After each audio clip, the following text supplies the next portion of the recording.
Hey, hi. We are on a really fun lecture as far as I'm concerned, and it's more digging into definitions for multicultural children's literature and a couple other things. So here we go. There it is. My favorite quote. Some things one can see for oneself, other things depend on the telling of the tale. So we last talked about the definition of multicultural children's literature, and I had designated as one of the what I consider pretty basic definitions. It's any literature outside of the dominant culture, which it means that anything that's been marginalized, in essence, is not white, typically male, that is considered outside of the dominant culture, right? So that's the kind of children's literature we're looking at. And so we're looking at multicultural children's literature, but we're also looking at other cultures, which include sociocultures. And so I'm going to get into that just a little bit. There's a definition of it combining social and cultural factors. So here's some examples. LGBTQ plus culture, you don't have to be a certain ethnicity, a certain religion, a certain color of your skin to be LGBTQ plus, right? It crosses over all sorts of different cultures. So this would be considered socioculture. Deaf culture, same thing. You can come from all walks of life, right? And you can be in deaf culture, and that's a socioculture. I don't think Amish culture really works because that's a religion, right?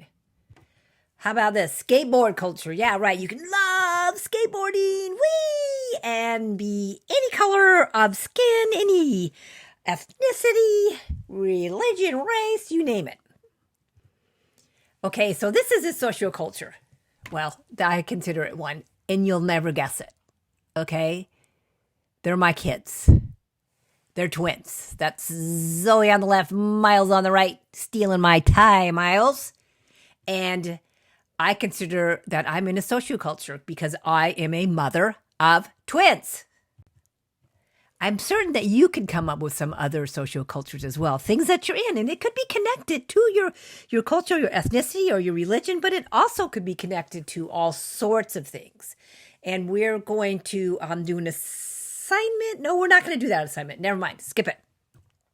So this is a book that will be in your links, Maggie and the Pirate. And I kind of consider this as part of my socioculture. So look at that book if you want. And what it is talking about basically is a time when kids used to go outside and play and not come back in until it was dark. That's what I grew up in. And so I got to do all sorts of adventuring like Maggie and the Pirate does in this book. So I really relate to it as part of my socioculture. So another quote from Madison, that whole idea that picture books are so very important to children and help them really think about stuff. We talked about it briefly in the last lecture, whereas good multicultural children's books will show kids windows, right, and mirrors, reflect themselves in it and see other people that are different than themselves. So it's also a really great way to engage with children in deep conversations about social justice issues, for example. Children's books are a perfect platform for that because we can use them in a really kind of a caring, robust way when we're talking about some really sensitive subjects. So this is an example of I knew I was going to cough, of a book that you could use for a social justice platform. And that book is also in the video links. But I have a little problem with it in terms of some of the things that happen with it. So if you ever want to know, why don't you listen to the read aloud and get back with me? So this is another quote that I kind of have a little bit of a problem with. I like all of it except for that one word. It's important to start when children are very young and to teach them how to develop, I don't like tolerant attitude towards people who are different than they are. So we can come up with all sorts of better words because it's a great message, right? If we give children different types of literature to look at and reflect upon and understand they're not the only ones in the world, then they're going to feel a different way towards other people, right? But tolerant, yeah. How about some of these? They're better. Yeah, that's better. But I do love this quote. By teaching children the relationships between the texts that they are reading and their lives, we help them read the world through the word. I mean, for younger children, it's going to be pictures, right? But we can call that a text of sort because it does convey messages, right? So, multicultural children's literature provides a way for children to explore and understand the world around them. That whole read the world through the word. So it's interesting how we do that with children's books. And I want to talk briefly about the rainbow fish. And some people get mad when I talk about the rainbow fish because a lot of people love the rainbow fish. But the deal is it has a very interesting message, right? And that book is also in the links. And I want you to read that or listen to it being read and tell me what you think. Because the whole idea of that book, it boils down to there's this fish who has beautiful glittery scales, and it loves its beautiful glittery scales, but this other fish comes along and wants one, and the beautiful glittery scaled fish doesn't want to give up its scales, because that's part of its identity, right? But it wants to be liked, so it caves in. It caves in and gives away all of its scales except for one so that it can be part of the crowd, so it can have friends. And that is such an interesting message because what everyone loves about this book is it's about sharing. But really, I think it's more about cultural assimilation. So I know that might sound a little crazy, but it is so very true. Think about it, that this book is saying, here's the messages like, don't be unique, don't celebrate your beauty, be like everyone else so that you can have friends and you can fit in. And so that is a cultural assimilation, cultural assimilation. Oh my gosh, cultural assimilation that really is a strong message in this book. And everyone kind of doesn't see that all the time, but some of us do. And so I didn't mean to disrupt your ideas about the rainbow fish. Because the deal is that we don't want to do cultural assimilation, right? That's what it used to be like. Oh, the United States, America's a big melting pot. We're going to put everybody together and stir it all up, and we're going to all be the same, and we're all going to be normal. But who gets to decide who's normal, right? What's the comparison? What's the standard? What do we hold it up to? So when we're looking at beautiful, culturally authentic children's books, they are going to disrupt that single story, that ideal, right? They're going to disrupt what is the scale that we all want to live up to in all sorts of ways. And that is one of the most powerful things about diverse books. So there's kind of in some of the literature, the academic literature, there's kind of a level of multiculturalism children's books. So I just want to share that with you really quickly. So level 1 of multicultural children's books is called a contributions approach. This just means it's kind of the lowest entry level to really understanding a different culture. And it's done kind of in a more tourist way, which is looking at their celebrations and the different food that they eat and not really looking at the whole person, right? Just kind of making them kind of exotic and interesting. And so that's when we usually we pull out Chinese Americans and for Chinese New Year's and Cinco de Mayo's. Maybe we're going to talk about Chicanos Latinx. Right? So we're only going to bring them out for those special occasions, which really minimizes what they are beyond their food and festivals, which are important in all cultures, in all groups, right? Social cultures everywhere. Celebration is fabulous, but it's just a really low entry way to do things. A perfect example is, when do we talk about American Indians? Thanksgiving. Do we hear about them other times? Not very often. Same with Chinese New Year's. That's when we're going to drag all this out. So again, festive and wonderful things, but really just props up different cultures as not real. Second level is the additive approach. So we're still going to do some of that other stuff, but maybe we'll bring in somebody authentic, right, to make some tortillas, or we're going to relive some folk tales. And And folktales are important, special stuff. But again, that is way off in the distance for a lot of children. And so it doesn't make certain cultures real if we only pose it this way, right? It just kind of, it's like a place to go. It's just all segmented into easy little compartments and easy to chew and bite, but it's just not real. It's not real.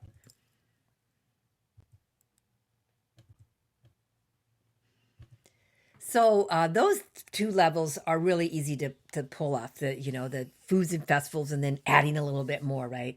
But there's so much more that we can do with children's literature, and so many ways we can actually use them as as platform for social justice to really get people to understand stuff, right? So there's something called the transformative approach, where we're going to look at things a little more deeply. And I'm talking about from preschool on up. You can do it in developmentally appropriate ways, right? We're gonna look at the context of history and oppression and things that happened to different peoples, to some of our citizens, and the impact. Just really kind of dig in more and tell bigger stories, and importantly, insider perspectives, which that means people of that ethnicity, of that culture, of that social culture, they are writing the stories.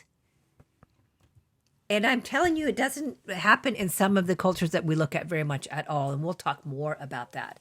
So we're going to look at Thanksgiving from the aspect of not the pilgrims, right? Of the specific tribes that were in that area.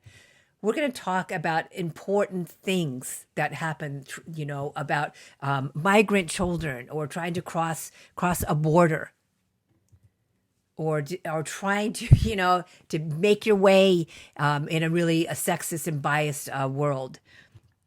Important issues, transformative issues. And there's another one that's kind of important. It's for upper grades, but it also works for lower grades as well. It's the social action approach. This is where we want to get kids, right? We want to read them stories, get them thinking about that, and seeing what they can do. They can specifically do to help change this world. And so there's all sorts of ways to do that. Malala Yousafzai, I just butchered it, sorry, has done so much with her furthering gender equity and talking about that so much in her speeches, and now in a body of her work as an author. Just great stuff. There's really important books about like how some children don't have clean water to drink, and there's so many interesting ways to help change that, right? Because that's just something kids can relate to. Other kids not being able to have water, what? Having to walk 5 million miles to get it, having to not go to school because you have to fetch water. I mean, big things. Perfect example is this individual, this young girl who decided, after reading some social justice books, decided she wanted to make a difference, and she raised tons of money to help with getting some clean water for, can't remember what country, but it was successful, and I have a link so that you can look at that a little bit as well if you want to. It's pretty cool. She raised actually millions of dollars, and it was for a sad reason, because one of the reasons is she was killed in a car accident not too long after she had met her goal, and they kept the website up, and her parents visited it where the water was being welded. It's just, you just got to look at it. Look at that. And so then there's socially conscious books as well, which kind of give us a little more of an in-depth kind of look at certain issues. And this is the Wallace about the Vietnam War, and it's about father and a son visiting the father's name on the memorial in Washington, D.C. So it's just kind of a great way to kind of explore some issues. And I think an important fact of just this book right here is that we're looking at a Chicanx or Latinx family. So we're not talking about their specific culture, right? We're talking about the culture of mourning and important events that have happened in our world. And so it's just, their children's books can just do that, right? Can just do that. And that's why I'm excited to be working with you in these lectures, and just kind of opening up the idea that there's so much more to children's books than we even have imagined. And I want you to come along with me in that imagining because I feel pretty strongly about it, as maybe you can tell.